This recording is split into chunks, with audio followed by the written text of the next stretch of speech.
Hello everyone, I am Tacit and I'm going to be going over the Gems of War event objectives for the event that's starting on July 1st. I have no clue what it's called yet. So, we are covering the weekly video for next week's Monday, 2 days early because I'm going to be away seeing family for the next week. We will be back on next Sunday, which will also have the Mythic video then. So the weekly video right now will be 2 days early and the Mythic video will be 2 days late. But I will be back on that Sunday, next week Sunday, and I'll be back to normal schedule, so no streams or anything between that time. So this is our final video until then. But anyways, we're going to have to do this in a bit of a weird way, because obviously a lot of things do not exist in the game yet that we are going to be going over, so we'll be trying to go over this as best as we can. So let's start all the way from the top with something that actually happened this week, that was supposed to happen on like Monday or Tuesday, but then didn't happen until like Thursday. But you may have noticed, of course, if you've been playing PvP recently, that they have made some small band-aid tweaks before they do some more substantial stuff to fix some of the things that are really annoying in PvP right now. One of the things that they did on the Citadel side is if you're in any alliance that isn't the Dark Alliance, you now have 40% higher skill stat. This should make it a lot easier to get through all the dailies and anything else that you want to do in PvP, including leaderboard. So getting the extra gold marks from that should be a quicker thing to do. Aside from that, the other change that they ended up making is they ended up making it so whenever you see Stellarex or Wand of Stars in a battle, they will now be replaced by other things. Wand of Stars will now be replaced with Prismatic Orb, and Stellarex will now be replaced with Diamantina. This is mostly until they do a more substantial change to some of the things that are just really annoying in the current state of the game, particularly PvP specifically. You're still allowed to use these troops in PvP, however you cannot currently face them in PvP at this moment in time, so this does make PvP overall a little bit easier. And those were the two tweaks that they did. Obviously they plan to do more substantial stuff to fix the whole alliance system, aka Dark Alliance is the only one that exists, as well as the just overpowered PvP troops in general. However they go about that, who knows, but this is just their temporary fix until then. Anyways, let's start now and get into, I guess, the good old glory troops. So we have quite a few troops to go over this week. We're actually getting 4 new troops this week. So with the first one we have here, we have ourselves the Mistlark.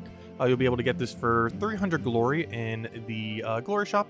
As far as what it does, it gives a 25% mana to all their allies, and if the new raid troop that came out is on its team, ends up creating 7 yellow gems. For the most part, this isn't going to be worth it. Not only does the yellow not feed back into itself, but also there's a substantially better mana accumulators that you'll end up using from the kingdom. So there just isn't really much of a need to do this unless you lack pretty much every other option. With that being said, of course, it mentions Leora Mistvale, and of course that would be this one over here. We have Leora Mistvale. Ends up having a, as far as what it does, pretty standard raid troop, but it deals damage to an enemy boosted by its ascension, and it ends up summoning one of the Miststalks, which is the one that we just went over. So you basically never want to use this on your team, but if you get it summoned off of her, then, you know, it's just a little bit extra mana accumulator, a little bit extra tank that she'll have. This could be pretty good against Zolgoth as well. Unfortunately, she doesn't have stealthy. However, of course, if Zolgoth does end up killing, or I should say Catharix, because it should be Catharix now, but if Catharix ends up insta-killing one of your troops, you're going to have a hole there. It'll be more likely that it'll kill this or something else that's important, so you can just get a resummon back whenever it does get a kill on you. So it should be nice to keep your team at a nice solid 4 out of 4. Aside from that, I guess we'll go over the other ones a little bit because it'll be more relevant once we get further down. But those are the main 2 ones that are coming in. They do have a little bit of synergy with each other, but beyond this event, you're never really going to be using them again. They're pretty much only used for this current raid event week. Anyways, so... Gosh, order. Too many things. 8 tributes ready. So, event key drop table. Of course, Silver Glade is right over here. It does not reach... Actually, I say that. Hold up. I think it does... No, it definitely doesn't. Actually, there's an easy way to check. If we go to good old... Where is it? Terran's World. And not to here, but if we go over here, if you ever want to go to terransworld.com, go to Max Kingdom Power, and it'll actually tell you when the upcoming Max Kingdom Power is, or, you know, when the shifts are. So, for example, we could see Silver Glade, which we could already see from in-game based on that was 26 and needed the extra thingy. But just to show it here, Silver Glade is reaching power level 28, so not quite 30 yet. Still needs another 2 in order to go get that permanent magic bonus. However, one thing relevant about the event key drop table right now is that it is indeed going to be Silver Glade. So with Silver Glade being mentioned, you'll be able to get everything that you see here except for the following. These include the... what order is this in right now? Hold up. Wait, it's in rarity, not base rarity. Oh, hold up. Alright, let me fix this. Okay, that's nice. Alright. The things that are not in drop table include the 5 faction troops. Well, technically 4... Oh, no, wait. Does he get a new one?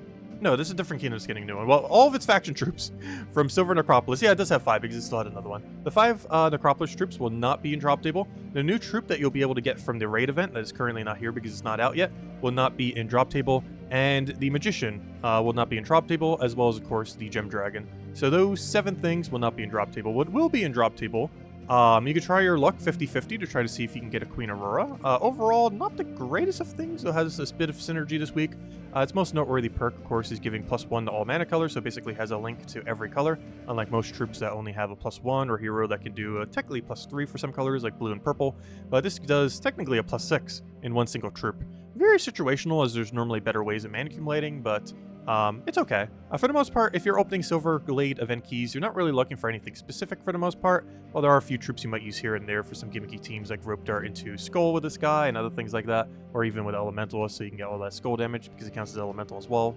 So there's a good synergy there. But for the most part, you're only opening event keys in this location if you are looking to get Silver Glade to a milestone so you can get permanent magic bonus. Silver Glade is one of the magic-based kingdoms, as well as one of the purple magic-based kingdoms. And while it can't be 30 starred right now, it can be 10, 5 to 20. So if you're getting near any of those milestones, it is a good idea to maybe push some event keys to try to hit all the way to that milestone if the thing that is blocking you is various troops. But for the most part, that's pretty much the only reason you would really open it. Anyways, aside from that, it feels so weird not having the things to go to. Because like right now I want to go to like the raid event, but obviously there's no raid event right now. So as far as the raid event is concerned, I don't know, how do I even explain this right now then? I guess we just go to the team. We'll be going over all the teams at the end. We have like 11 teams to go show, almost a dozen. But as far as raids is concerned, obviously I can't show with the troop. The instances of Silver Dragon here you should replace with a new raid troop. I just can't put it here now because we don't have it. But basically, it's going to be a Silver Glade restriction, and you're going to have to use that new Raid Slayer, this one right over here, this one, replace that with this thingy, the Leora Mistveil. Not only will you get double points, but you'll kind of need her for how much damage she ends up doing, as she will hit 5 times damage on the boss, assuming she's fully ascended. But basically, you're just using a bunch of mana accumulator to get her rolling. The main reason we have Amethyst here is in order to do damage to the opposing team, because obviously, once you kill the raid boss, there will still be 3 other units, and while this thing will have double magic, aka the new raid troop that you'll end up putting there, while we'll have double magic, you will still want to have something else to offset your damage. Obviously, it doesn't have to be Amethyst. You can even double up on this. So do keep in mind, if you use Archmagus hero class and run a pure team from this place, you gain a lot of magic. Especially if you go down the Mystic route, but even if you're not, like if you're doing a Dragon or something, you can get potentially, like, what is this, 30? And we only have, like, the basic bonus right now. Obviously, this could be lower depending on your pets. It could be slightly higher if you actually upgrade Silver Glade a bit further. But yeah, roughly 30 extra magic, give or take a little bit. That's a lot of extra magic, especially for something that has all enemies or something similar. And especially for this, because you'll have a 5 times boost ratio, so you'll just always kill the raid troop. So overall, shouldn't be that bad, that much extra magic bonus. As far as the lower end, we're kind of running down the route of Elspeth. So this is a little bit confusing, because one, the Silver Dragon is not. This Silver Dragon that's in the last slot should be replaced with the new troop. The Silver Dragon in first slot is actually an actual Silver Dragon. You simply go and kill it with your Elspeth, with your ability, off of Empower.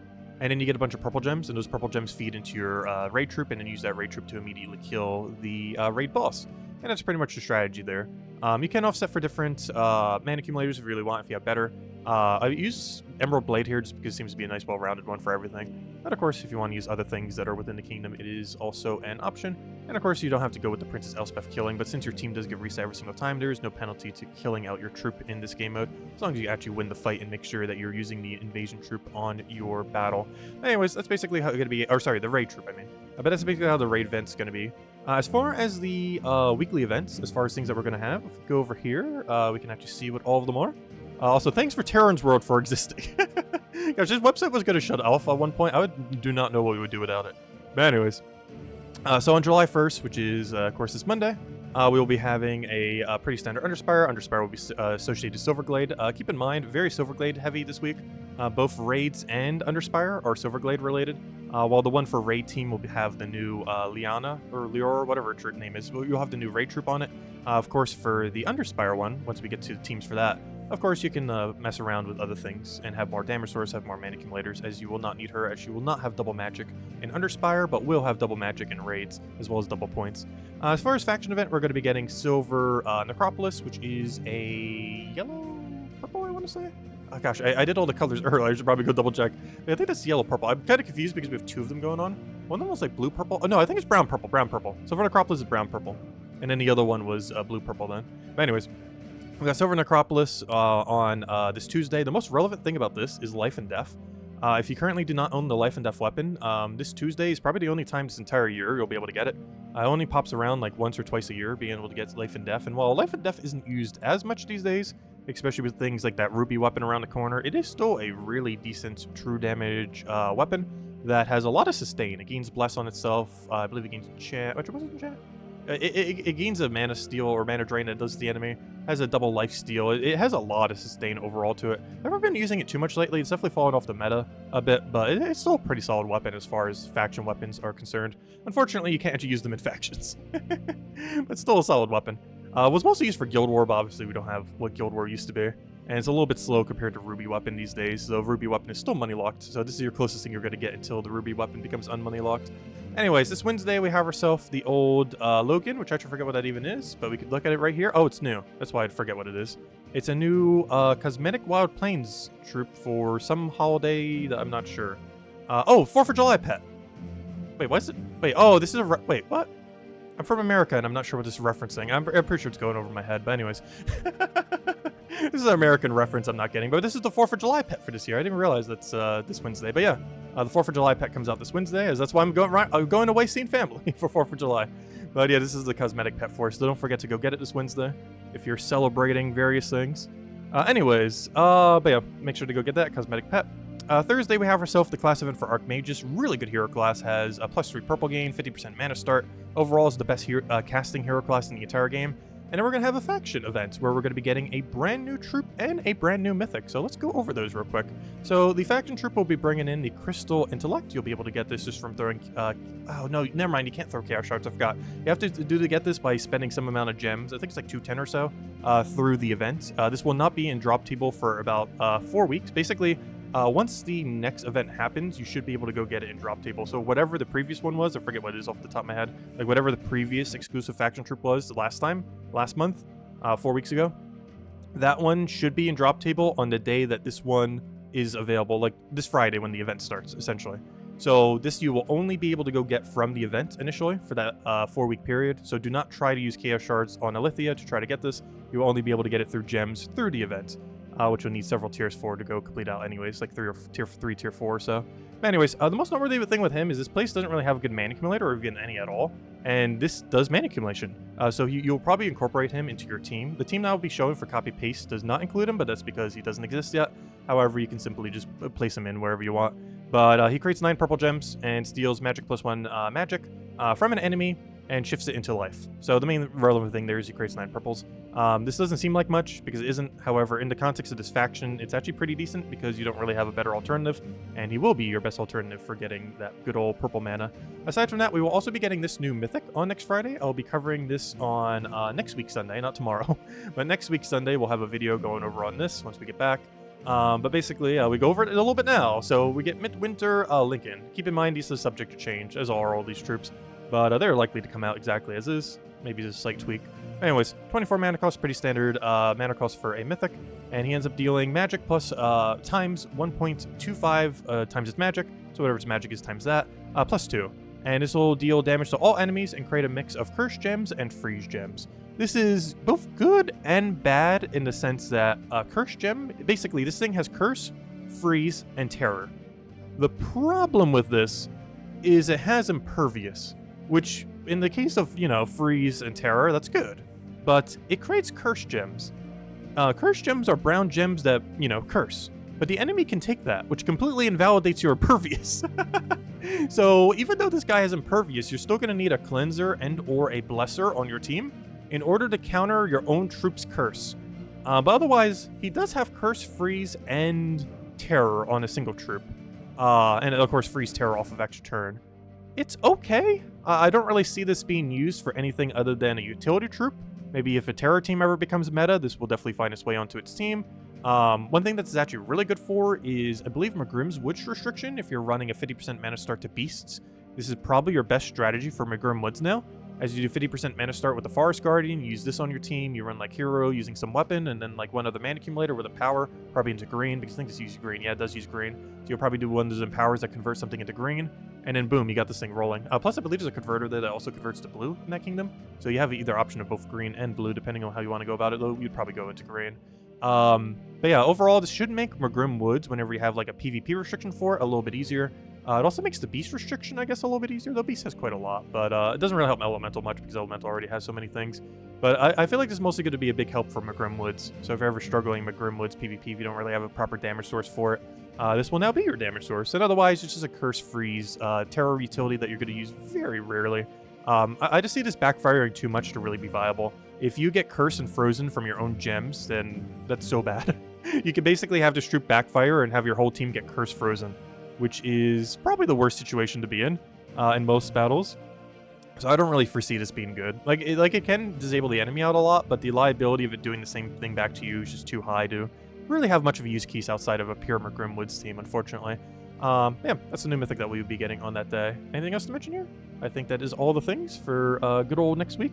Anyways, aside from that, as far as Soulforge is concerned, I have no way of knowing what the troops will be because it gets rolled on the day of, so no one knows what the troops are going to be. There's no way to even peek at it in any way, shape, or form. So what those 4 troops will be, who knows? Maybe there's a good one there, maybe it's not. Just double check and see if there is. However, one thing that we do know, of course, will be the weapons. So the weapons will be Silverglade based. As far as Silverglade based weapons are concerned, there's not a single must-have here. You're mostly just doing it if you need Kingdom Stars and stuff like that. I would say one of the more noteworthy ones, well, there's 2 noteworthy ones. Life and Death I kind of already mentioned earlier. It has the Drain to first enemy, as I mentioned. It has the Bless that it has. Oh yeah, it does have Enchant. As Enchant Bless. I forgot. It has Bless here and Enchant there. Alright, so yeah, it does have both. That's what I thought. Been a while since I've seen it, but you know, it's not as meta these days. But it's still good. Keep in mind, you can also use this in Silverglade restrictions, of which there are 2 this week, so it could be one of your damage sources if you don't have better. Even though normally Hero will be a little bit better as your mana accumulator, and I think I used him in all cases as the mana accumulator, but you can use him as a damage source too if you lack one. But he steals a bunch of life from the last 2 enemies, and which means you gain that life as well. And then Death Marks them as well. So you'll gain Enchant and Bless, and you'll Death Mark 2 enemies. So overall, pretty good, pretty tanky. Can just get some cheese kills off a Death Mark, and overall it kind of just whittles down the enemy team slowly. It's good at not losing, but not good at winning quickly. Aside from that, Emerald Blade I show on almost every single team this week. It's just a good mana accumulation weapon out of all of them here. While we do have other things like 250 wins off of Archmagus hero class for Reflection of Good and stuff like that, I do personally feel like the overall best well-rounded one is going to be your Emerald Blade. It has Resummon, it has a bunch of Mass Explode. It's exploding purples, which synergizes really well with the Gem Dragon, as it creates a bunch of purple giant gems, and you won't have an immediate way to destroy those purple giant gems.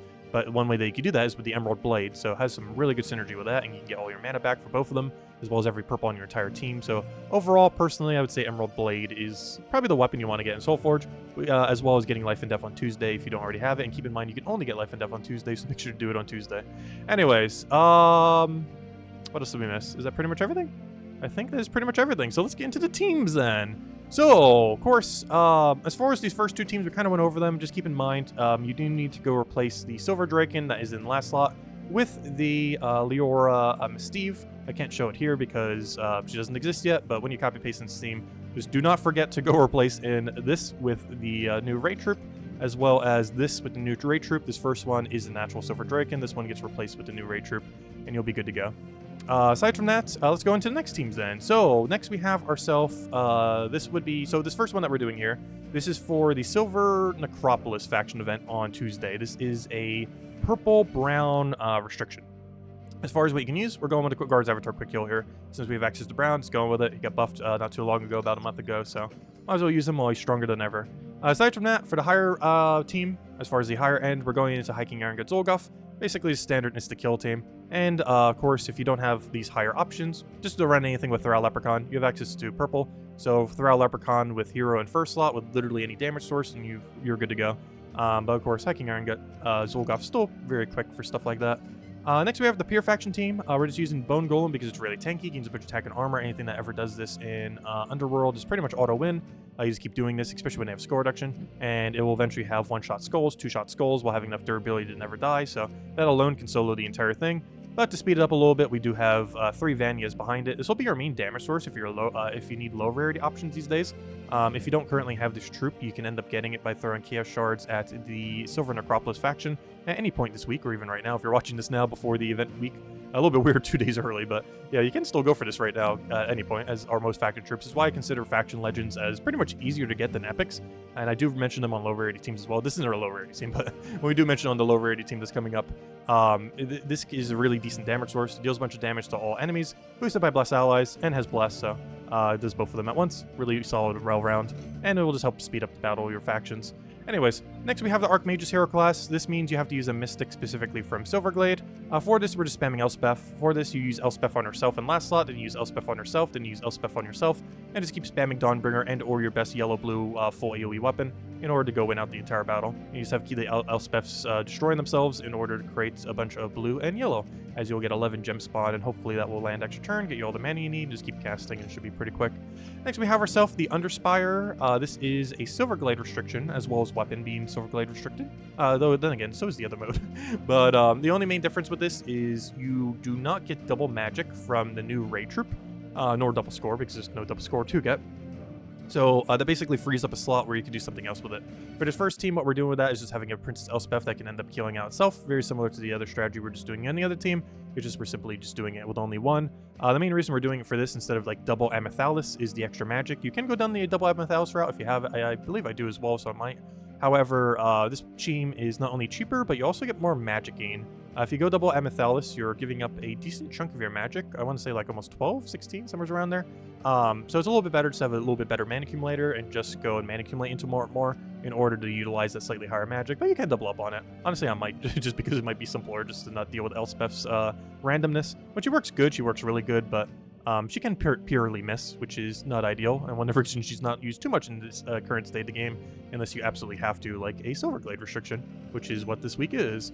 With that being said, we're running basically the same strategy here. This Moon Phoenix is actually a Moon Phoenix. I was originally going to put a Silver Dragon there, but I figured it'd make more sense if I don't, just for clarity's sake. But you can put anything there that is yellow and or purple, doesn't really matter. But basically the strategy here is Princess Elspeth not killing itself, and you end up doing this on Moon Phoenix in order to go and get a bunch of yellow-purple, or anything you want to put here to get yellow and or purple. This feeds into your Vanya, which I mentioned earlier, you just get from Silver Necropolis. It is a legend, but it's really easy to get legend. And if you don't have this weapon, just get it from Soulforge. It'll be available all next week, and you'll be able to get it whenever. And yeah, we're just using this as our main damage source. Similar to the other team, you could go with a different mana accumulator here and then double up on Vanya if you so choose. Similar to the other team, but that's up to you if you want to go down that route or go for a higher amount of mana accumulation. Really depends if you want to use or don't want to use Elspeth. Anyways, as far as our final teams that we have here, we have ourselves the weekend faction event, not to be confused with the Tuesday faction event, as we have 2 faction events next week. Silver Necropolis, which is brown and purple on Tuesday, as well as Friday, Saturday, and Sunday, we will be having an Alethea faction event. Alethea is a restriction of blue and purple, though of course in this game mode you are allowed to use any colored weapon, so we are using our Skia Shield into double Rowain, and simply just feeding off Leprechaun since we have access to purple. As far as our higher rarity, or not high rarity team, but a higher range team, I think just go double Tesla. Obviously we have access to blue, so you know you can do triple shotgun to Stellarix, all that stuff, but it's a bit of a cheaper team. It's running wand for mana accumulation. You can also do this with Curse if they have Submerge. Double Tesla is double cast, triple cast, win the entire battle. Leprechaun to get everything rolling, mostly your wand, so you can get everything running, and then you're good to go. And as far as the faction events, this is where you might want to go and incorporate your new trip that's coming out. This is coming out on this Friday, and you'll be able to get them specifically only with gems. Do not try to use shards on them, as he will not be available for shards for about another month. However, you will be able to go get them for gems from the event shop, where you're going to have to buy to tier 3, tier 4 anyways, and you'll get at least 1 copy of him anyways, along doing so. But he creates 9 purple gems, and this is the only real mana accumulation method you have. This guy gains no mana accumulation, this guy gains no mana accumulation, this guy gains no mana accumulation, though he will be your main damage source. So it basically comes down to probably replacing, oddly enough, the Mythic. The Mythic can probably be replaced for the new troop. So on this team, copy-paste this and then replace this, most likely with the new troop, as Hive Mind, despite being the legends, for once is not that good in the context overall of the kingdom. Like, it can be okay if this shifts into, like, magic or something, but it's only going to do that 1/4 of the time, so it's very inconsistent. If it does it, it's amazing, but most of the time it's not going to do that. So the consistency of just having 9 extra purple to feed your Lithian Servitors instead of having Hive Mind here is probably going to be better. So Oddly enough, the new faction troop that's coming out this Friday will probably replace out the Legend, which I think is the first time ever where a new epic faction troop has ever replaced the Legend. But I think this is the first and maybe only time it will ever happen, because you need this guy to tank, because he has 50% reduction, has the ability to gain some armor back and durability if he needs. This thing doesn't do anything unique you really need. It's good when you get lucky on it, but you don't really need it. And Alethea Servitor you have to use because he's your main damage source. He deals damage to all enemies. He scales slightly over time. And while Hivemind can too if he steals magic, it's just too inconsistent. It's a 1 in 4 chance, so you'll probably get more value from the 9 purple this will do guaranteed every cast than you will from the 1 in 4 chance that this will give you magic. But that's up to you which way you want to go. You can go either way. This is a classic way of running it. The new way would be to use a new troop in place of Hivemind. And that's pretty much it. But anyways, guys, I'll wrap it up for now. I hope you all have a wonderful week. As I mentioned, we will not be back until next week, Sunday. And then we'll have the Mythic video going over that and the Mythic in more detail, doing the key opening, doing some teams, all that kind of stuff. There's no point in covering Mythic teams now until we actually mess with it and everything. Faction teams made sense, but I'll just cover the Mythic teams once we get back. But yeah, we'll go over everything then. I hope you all have a wonderful week, a wonderful 4th of July. Do not forget to go get the 4th of July pet this July 3rd on, not 4th of July, but you know, for the holiday. Don't forget to go get that cosmetic pet because who knows when we'll be back again. Those do rotate somewhat, but not really. They're not like those golden pets where I feel like they almost never come back. At least those they kind of do, but they're very absurdly sporadic. So make sure to get it if you want it for completion's sake. Another pet for the pile, could be used for kingdom upgrades, all that good stuff. But anyways, hope you all have a wonderful week. Thank you so much for stopping by. Also, we did just recently do like an 8-hour plus live stream recently. So we basically took 1 week of live stream and did it all in one single day. It did get a little bit 18 plus after dark by the 2-hour mark, so viewer discretion is advised. Somehow YouTube has not demonetized it yet, so I have no clue what YouTube's algorithm is doing. I find that really funny. I feel like demonetizing it myself, like age restricting it, but I don't know if YouTube doesn't think so. Sure, I'll just leave it as is, I guess. People have definitely posted worse, I guess, on YouTube. But anyways, but yeah, that's there if you want to go watch that, though you might only want to watch the 2 hours at your own discretion if you want to go further. But yeah, I'll catch you guys later. Hope you all enjoy your week. Of course, definitely check out all the other people that stream and or do Gems of War content, as they'll still be doing their stuff. So make sure to check out everyone else, because we will not be doing anything for about a week. But I'll catch you guys later. Goodbye, everyone, and thanks for watching.